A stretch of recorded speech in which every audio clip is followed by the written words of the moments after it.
15 kilo का शिकायती गट्ठर बनकर निकला, अधिकारी कार्यालय पहुंचा पीड़ित। जी हाँ, आपको बता दी, ये मामला रायबरेली उत्तर प्रदेश में एक लंबित भूमि विवाद का है, जिसमें अंजनी कुमार शामिल है। विवाद 2017 से चलता आ रहा है, अभी तक हल नहीं हुआ, जिससे प्रशासनिक उदासीनता और स्थानीय प्रभावशीलता जो है प्रभावशाली लोगों की भूमिका पर भी सवाल उठ रहे हैं। अंजनी ने कई स्तरों पर शिकायतें की, लेकिन स्थानीय अधिकारी विशेष रूप से लेखपाल ने कथित तौर पर भ्रष्टाचार भी किया। ये मामला राज्य में भूमि विवादों की बढ़ती समस्याओं को दर्शाता है। आपको बता दें, अंजनी कुमार स्वर्गीय रामराज के पुत्र से संबंधित है, जिनका रायबरेली में एक रास्ते के अतिक्रमण को लेकर विवाद चल रहा है। ये 2017 से चल रहा है और अंजनी के पिता की मृत्यु के बाद अंजनी ने इसे आगे बढ़ाया। हालांकि मुख्यमंत्री ने सभी जिलों में राजस्व मामले को जल्दी निपटाने के सख्त निर्देश भी दिए हैं, लेकिन रायबरेली के अधिकारियों ने इस पूरे मामले को अनदेखा कर दिया। स्थानीय लेखपाल ने कथित तौर पर भूमि को अतिक्रमण मुक्त दिखाने के लिए फर्जी रिपोर्ट लगाई, जबकि अंजनी ने लगातार शिकायत भी की। खुदाई के दौरान पूर्व प्रधान पति रणधीर ने अंजनी को धमका और अपनी शक्ति का प्रदर्शन भी किया। 2025 तक मामला अनसुलझा रहा, लेकिन अंजनी ने जिलाधिकारी को शिकायती पत्र देकर कार्रवाई के लिए मांग की, लेकिन कोई भी ठोस कार्रवाई नहीं हुई। ये मामला प्रशासनिक तंत्र की कमजोरियों और स्थानीय दबदबे को भी उजागर करता है। परिचय दीजिए। सर, हमारा नाम अंजनी कुमार कुशवाहा, ग्राम सभा नुनहरा, थाना खीरो, तहसील लालगंज, जिला रायबरेली।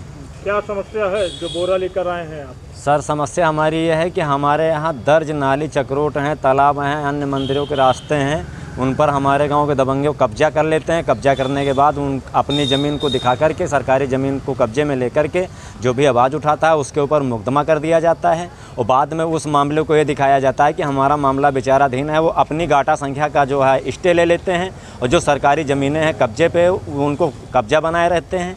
और जब भी अधिकारी जाते हैं, पुलिस बल जाता है, तहसील प्रशासन जाता है, लेखपाल कानून को जाते हैं, जिम्मेदार अधिकारी हमारे यहाँ 7 साल में कोई भी जिम्मेदार अधिकारी नहीं पहुँचा और 7 सालों से लगातार जिम्मेदार अधिकारी रिपोर्ट लगाते हैं। कभी एसडीएम साहब लगाते हैं, कभी तहसीलदार साहब लगाते हैं, कभी नायब तहसीलदार साहब लगाते हैं, कभी कानून को साहब लगाते हैं। इसी तरीके लगातार रिपोर्टें लगाई जा रही हैं।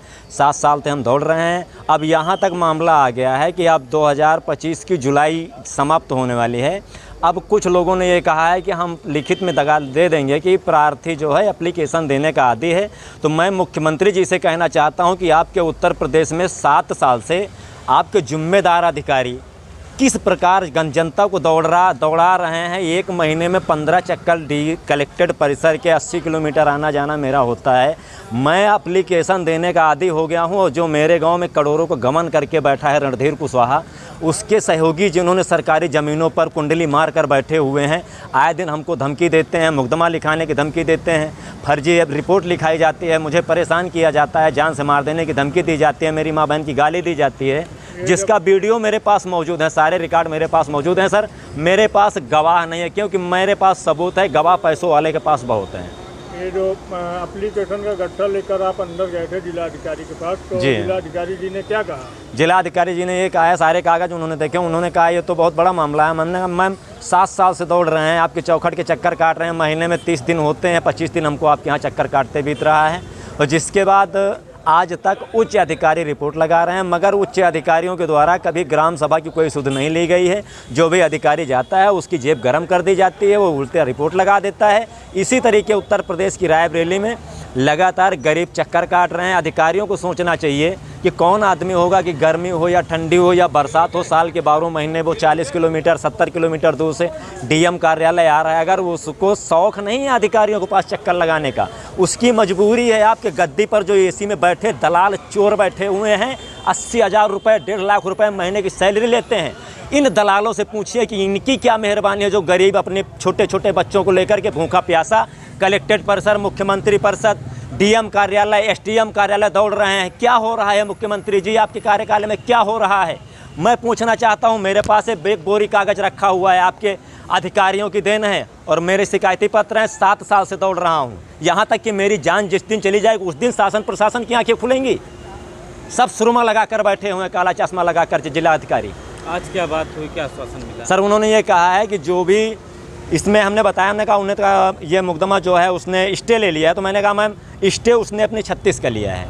जो नाली चक्रोट है वो 137-38 है, स्टे से मेरा कोई मतलब नहीं है। उसने अपनी भूमधरी का स्टे लिया है, उसकी भूमधरी बाहर है। ये गाटा संख्या अलग है नाली चक्रोट, ये गाटा संख्या खाली करवाई जाए।